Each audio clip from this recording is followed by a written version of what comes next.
Like a quarter of us whose music has never left. Coming up on Citypulse, it is a watershed week for Elvis fans. 25 years of mourning marked the passing of his legend. Steve Nash is about as Canadian as they get, but he may not be playing for our national team. We have the scoop coming up along with the latest on the baseball strike and Anna Kournikova. Need I say more? No, I don't. Sports is ahead. I'm health specialist Cindy Leong. Buyer beware. We'll have tips on what to look out for when you get a set of these. That story coming up on City Pulse.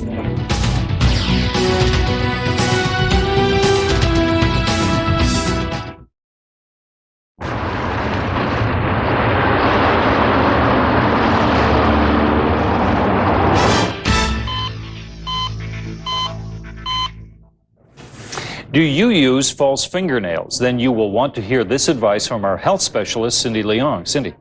Russ, acrylic nails are so popular these days that some nail technicians are booked months in advance, but there are concerns about the use of a dangerous adhesive called methyl methacrylate, or MMA.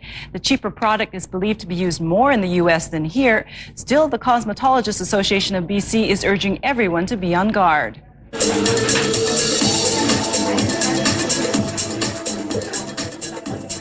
Acrylic nails are all the rage at the School for Nail Technicians. They are taught by professional teachers and teaching them the right way of using, not using the wrong product. And EMA is required now, so we have to use EMA. But not everybody is in fact using the safer alternative, which can cost 10 times as much as MMA. So do you think this substance is still being used in Vancouver? I do believe it is. How do you know that? I've got clients that come in from other salons, and when I'm filing the product, it's a harder service than what the product I'm using. Sally says she's seen complications from MMA. In one case, a woman had to be on antibiotics for months. There's nail liftings and a lot of lifting off the nail beds and separations from the nails, and yeah, there is. So it gets pretty ugly then? It does. Chemical experts say MMA, which is used in the dental industry and as bone cement, is much too hard of an adhesive to be used on soft tissue like our nails. The nail plate is weakened in order to make it adhere. That's the first problem. The product is very stiff, rigid. It doesn't give. There's a high risk of tears to the natural nail, even to the point where it totally separates from the nail bed. And that is the big danger. Because if this happens repeatedly, nails might not regrow.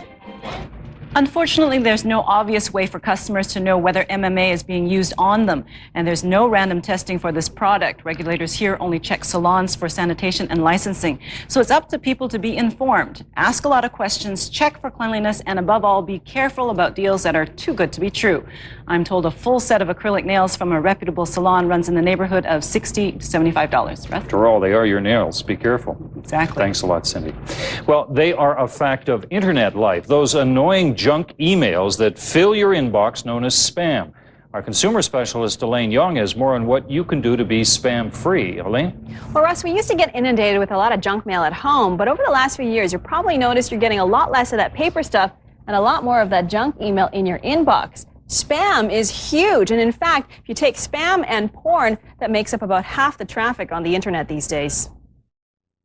Nobody's immune to it. Absolutely nobody. I don't know anybody that's spam-free.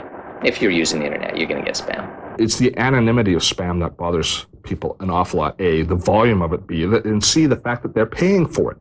I pay for my internet connection, and you're using that to send it to me. How bad can spam get? Well, most of it's not damaging. But there are, sure, there's internet fraud, there's viruses, but it's expensive. There was a study in Europe last year that said spam is costing about $9 billion a year. If you do a lot of surfing online, then perhaps some of that spam is your own fault, because every time you log on to a website and give out your email address, there's a greater chance that spammers will get a hold of it. See, some of these are legitimate, like Auction Watch it's self-inflicted. You signed up for that, okay. Yeah, the government me $25,000. That's good. That's good. Air miles I signed up for. So one easy way to decrease junk mail, get another email address.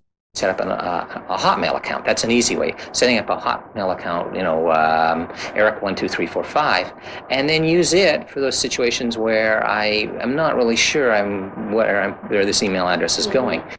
You should also use the options your email provider has set up to filter out spam. If you're using Outlook, you go into the rules wizard where you can set up a junk email rule.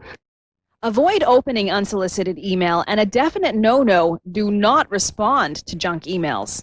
If you click on their link and say, unsubscribe me from your list, you're just putting yourself in for a world of extra junk mail, because they don't care that you don't want to be emailed to. And they might not send it to you on that thing anymore. But now you've identified yourself as an active account. Another way is to, that helps, is reporting abuses. And you can report to your internet service provider or to a variety of associations. But remember, those spammers are changing addresses about as often as you get a spam, so blocking addresses may not work. If you do have serious spam issues, you may want to consider signing up with an online filtering service such as SpamX, though it will cost you. And really, how much difference will it make? You can't really get rid of all of it. It's like the common cold. So here are a couple of the anti-spam websites our experts suggest. One of them is spamx.com and mail-abuse.org. Both services will charge, and they really are last resort for people who are having a lot of spam problems. Now, my advice: speed read and keep your finger on the delete button. If you do want more general information about spam and spam advice, you can log on to scambusters.org. That's not Spam Busters, it's scambusters.org. Now, some other consumer news you may be interested in.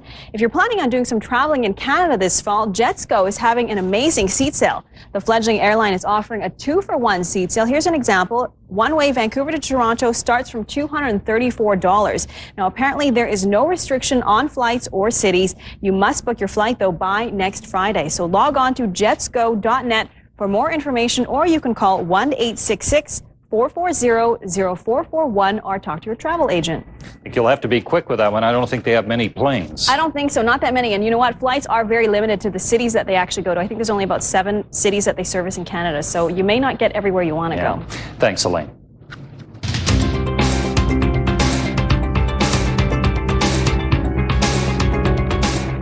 We are nearing the 1-year anniversary of the September 11th attacks, and the fear of more terrorism remains a fact of everyday life for many Americans. There is word out of the United States today that another one of the country's most recognizable landmarks has been a target. The Golden Gate Bridge was on a super heightened state of alert over the weekend because of a potential terrorist threat. There was a report that terrorists planned to crash a plane into the bridge, but security has now been downgraded to the same state of alert that it's been in effect since September 11th. Authorities decided not to go public with the threat, fearing such a warning would be too disruptive.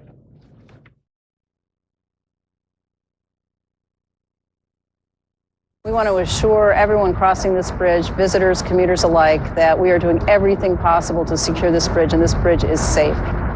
And to the Middle East, and it is a common sense way to prevent violence or a major human rights violation.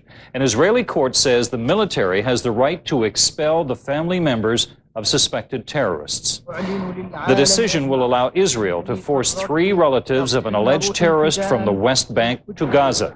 The expulsions would be the first of its kind, and if Israel gets its way, precedent-setting. It says the tactic is aimed at discouraging Palestinians from carrying out attacks. Human rights activists say the decision will be appealed to Israeli civilian courts. And coming up on Citypulse, weather specialist Joe Leary here with word about the showers, not the precipitation, but Perced. And I Spy, a big weekend at the box office. Espionage films heat up the silver screen. I'm Dave Gary in Vancouver, lost in a sea of hats. That coming up on Citypulse.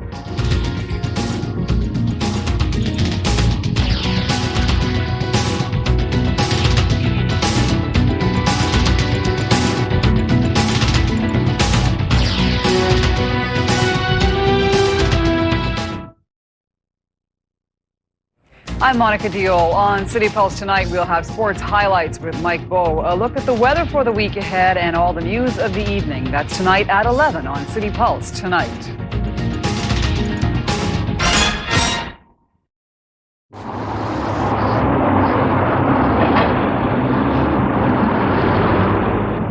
Well, we had a gorgeous weekend for all these events, and it looks like it is not going to end. Joe sitting in for Mark this week.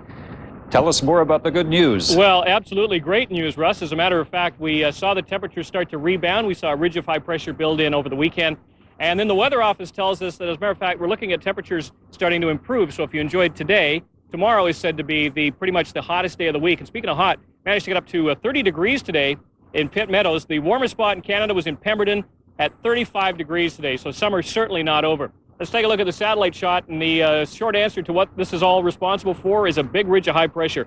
This started to build in on Saturday. We saw it solidify through yesterday, clearing a lot of the remaining cloud out, and now it's a big solid ridge locked in over the south coast, going to deflect any systems at all. We might see a little bit of filtered cloud start to drift in, but certainly nothing of concern whatsoever. As a matter of fact, the forecast for Greater Vancouver, the lower Fraser Valley, as we said, we're expecting a very toasty Tuesday. Clear and windy through this evening with lows of 13, sunny and warm tomorrow. Now highs 25 at the water. Those temperatures should eclipse 30 or 31 degrees tomorrow in the outlying area. As a result, the UV index is going to be on the high side. The UV index for tomorrow is rated 7.2. That means that exposed skin is susceptible to burn in under 15 minutes time. It's going to be a toasty one tomorrow, so make sure you're prepared for it. Vancouver Island, clear and breezy through this evening, and a pretty nice Tuesday as well. You can see quite a range of temperatures, as cool as 20 degrees in Port Hardy tomorrow, up to 26 in Tofino. But look at the Intercoast with Campbell River, Nanaimo, and Victoria, all expecting to see the upper 20s to about 32 degrees, the high temperature range. Howe Sound, Whistler, and the Sunshine Coast area are going to be very steamy as well. Temperatures, as we said today, up in Pemberton, 35. The temperature range for Whistler tomorrow expected to be anywhere between 30 and 36 degrees.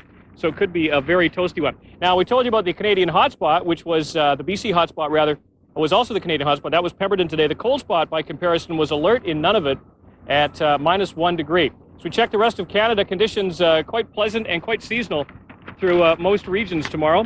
Expecting to see sunshine in the Maritimes and throughout most of Atlantic Canada. Sunny and smoking hot in southwestern Quebec and Ontario. Cooler in southern Manitoba. Showers in Saskatchewan. And sunny in Alberta. Temperature highs, as we looked at a few cities tomorrow, 24 in St. John's. You can see 34 in Montreal and Ottawa, 33 in Toronto tomorrow, 23 in Winnipeg, and 28 degrees in Calgary tomorrow.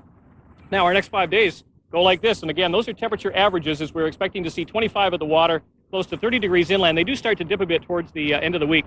But as also I mentioned, tomorrow is expected to be the hottest day. Now, if I can just play Science Geek for just a second here, the annual Perseid meteor shower happens tonight. Now, every year between August 11th and 13th, the Earth passes through a column of dust and gravel no larger than a pea, and as this debris smacks into our atmosphere, it leaves a trail, a streak of light behind. This is called the Perseid meteor shower. Now, to better see these meteors, you should be away from street light and smog. It happens from sunset tonight until sunrise tomorrow, and it will start in the northwest area of the sky, appear to come from the constellation of Perseus, which hence the name, the Perseid meteor shower. Russ, so expect to see that again tonight. Well, there are a few leading lights because I saw some last night. Not many, but a few, and some people were out. Yeah, there will be a few out, and again, it should be great viewing considering the clear skies this That's evening. gorgeous. Thanks a lot, Joe. You bet. CityPulse weather is brought to you by Milestones, where great food is only part of the story. Coming up on City Pulse, he was the one and only, and this week marks his 25-year absence. Also, would the king approve? His little girl just got married again, and you've already met the groom. And in sports, send me in, coach. But will the Dallas Mavericks let Steve Nash play for Canada?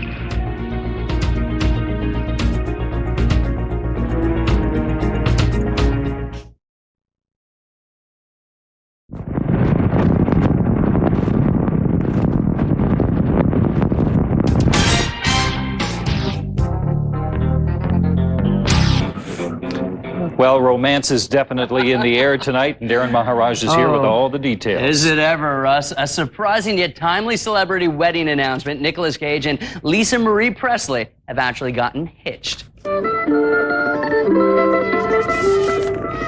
Their publicist says the superstar couple exchanged vows during a romantic ceremony over the weekend in Hawaii.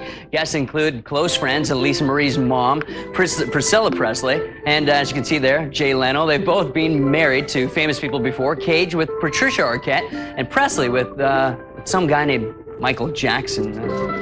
Or whatever that is. Maybe that's a typo. The timing of the marriage is somewhat creepy. This Friday marks the 25th anniversary of the death of Elvis. CityTV will help remember the king Friday night at 8 o'clock with a documentary, Elvis, Great Performances. And it was another busy weekend at the box office as Vin Diesel justified his claim that he deserves to be Hollywood's next action superstar. Well, I like this. Triple X blew the competition away over the weekend. Vin Diesel is the James Bond for a new generation, raking in $46 million. I think God did it. Do what, Morgan? Signs falls to second place on its second week out. The Mel Gibson sci-fi thriller about crop circles and their creators harvested $30 million. The very latest spy watch. Cell phone, internet access, satellite TV. That baby will do everything but tell you what time it is. And debuting in third place is Spy Kids 2, The Island of Lost Dreams, starring Antonio Banderas as a caper solver's dad. Apparently a part 3 is already in the works.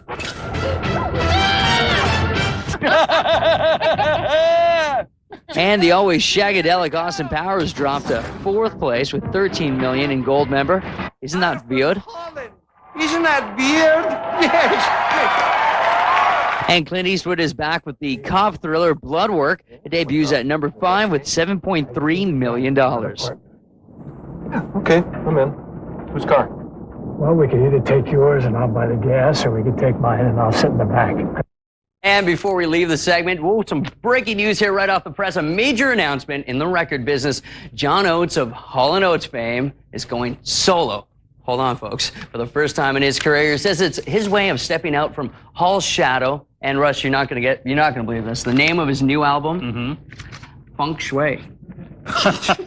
So that'll be sort of funk with some process. It'll be flow. funky. It'll be something. Yeah. That's a wrap and everything. All right, thanks a lot, Daryl.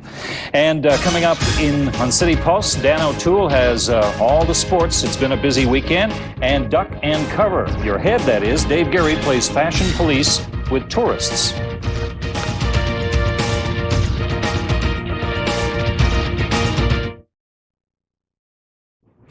It was a cooker out there today, and that means Vancouverites and their visitors had to be prepared. Well, we sent Dave Gary out to press the flesh in Stanley Park. Dave has such a welcoming way with the tourists. It's a 500 day.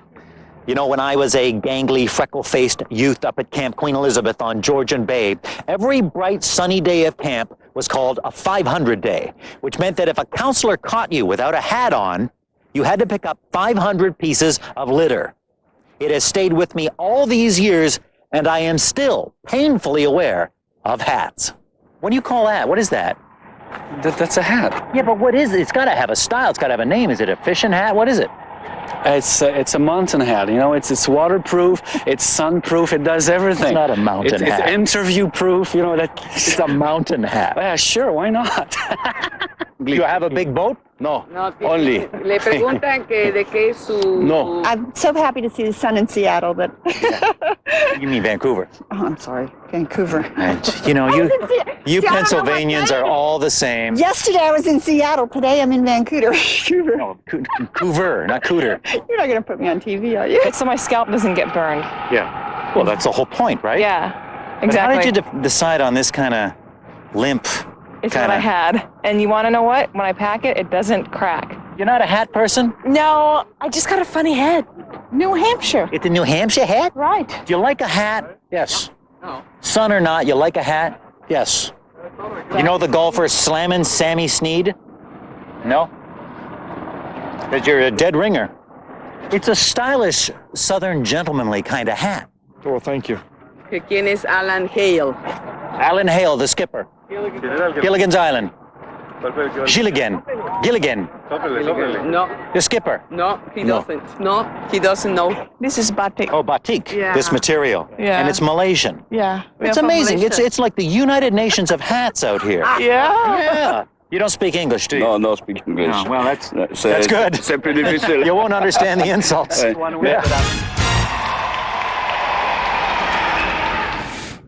So Dave has to go out and mildly abuse the tourists in that's Vancouver okay. on a gorgeous day. And it was a gorgeous day. It was. Here's Dan. You know, you couldn't have got better weekend weather this weekend. There we go. I think I've got a heat stroke. In my mind, isn't a better place to be in the world than BC in this month. Sports, that's why I'm here. Let's get to it. Well, it's nothing new to our city. Basketball and controversy. Grizzlies, long gone, but a new problem has emerged, and it revolves around Victoria's own Steve Nash. Will he or won't he be playing for our country's national team? Mike Bowe's got the backgrounder on this one. Parked on the sidelines is not a place where Steve Nash likes to be, but that's where he may find himself for the upcoming World Basketball Championships in Indianapolis. The problem? Mark Cuban, the owner of Nash's Dallas Mavericks, doesn't want his players taking part because of a lack of injury insurance. Nash is hoping something can be worked out, otherwise he may have to wind up respecting Cuban's wishes. I'm going to have to seriously consider and probably adhere to whatever Mark wants me to do. He's somebody that's made a huge commitment to me and to our franchise, and I've put in a lot of summers for this team, and at some point I have to kind of, I think, concede to his wishes. So if he really doesn't want me to play and he gives me understandable reasons, then I may have to bow out this summer. He's been a big part of our program for the last 3 summers, and I think that you want him in the lineup, and I know that he wants to play, but there's some things that powers above mine that I can't control, and if that keeps him out, then we're still going to go, and I know that Steve will be cheering for us. It's probably Mark talking to the league and trying to come up with a way that he can protect everyone's best interests, and I think that Mark is really just trying to again push the envelope as far as the parameters the league is set on all things, and this is one that the contract and I think the insurance policies for international players in the summer has been in place since '91 before the Dream Team first took the floor, and I think that he's just basically saying that now is time for change. With all the uncertainty of whether Nash will be playing in the World Championships, one thing is for certain, he'll be playing in this Friday's tune-up against China at GM Place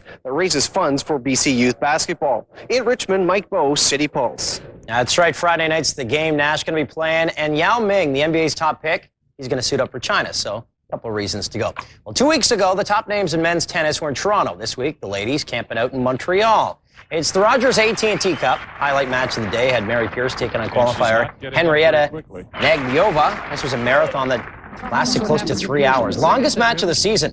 Add in the hot, muggy weather, and it was a sticky affair. They slugged it out in the heat. Pierce serving far court. That's a great hustle from Nagyova, drop shot winner. Pierce on the receiving end in the far court here. Both players sticking to the baseline. Pierce, a nice cross-court winner. Got her going the wrong way. The ref actually asked the two if they wanted to stop for a rest, but they kept it going to match point. Pierce serving near court. Nagyova the return. Pierce catches the net. Mary Pierce upset by the young qualifier in 3 sets. 2 hours and 52 minutes in this first set. And a Kournikova seeing action in Montreal. So hot, so sweaty. Very humid, see? It's very humid in Montreal, was what we're trying to put across here. Anna actually kicking a little butt today. Sora Obata from Japan. She was the one in the other court. Nice shot for the winner for Anna. Second set, Anna shows she's not kidding around. Kournikova again charging the net. Obata, a tasty one.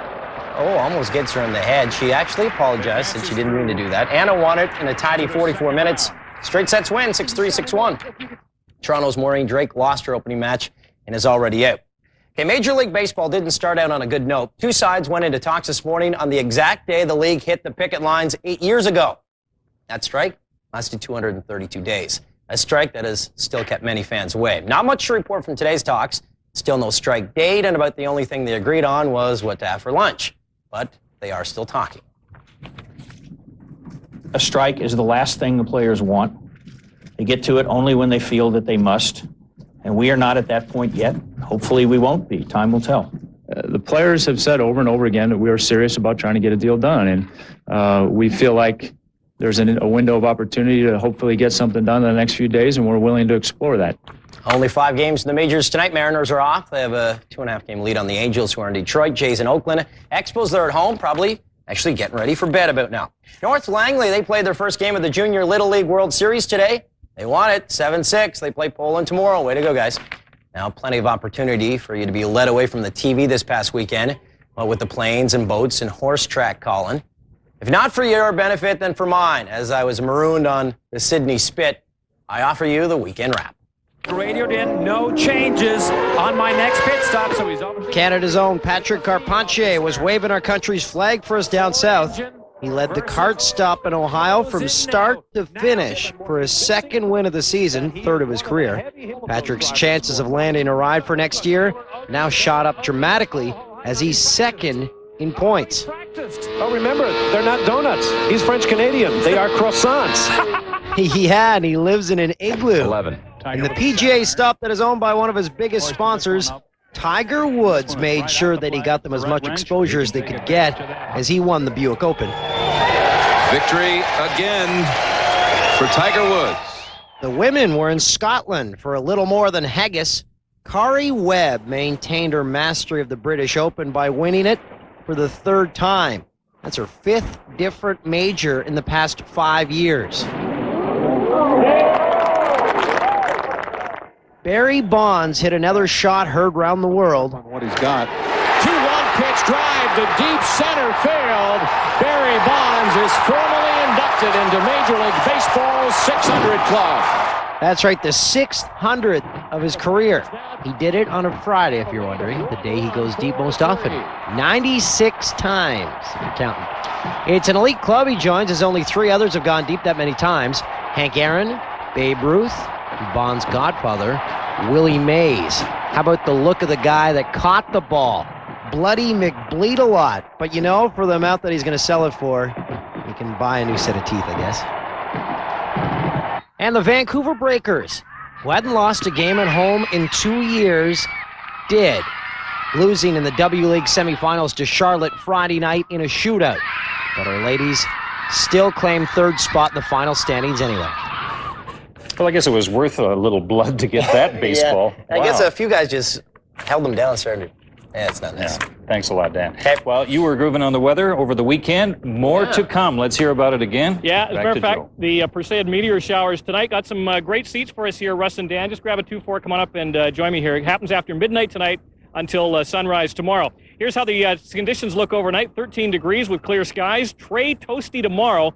25 at the water, 30 degrees inland. You can see sunrise tomorrow at 6:01, and the next 5 days, real fine. Tomorrow's going to be the hottest one of the week, so make sure you got the sunscreen up high on the UV index tomorrow. Get the barbecue going. We'll be right up. All right. Okay, thanks, Joe. And I'm wearing a sweater. Yeah, better roll it up. Okay. That's all the time we have. Thanks for being with us, everybody. Have a good night. See ya.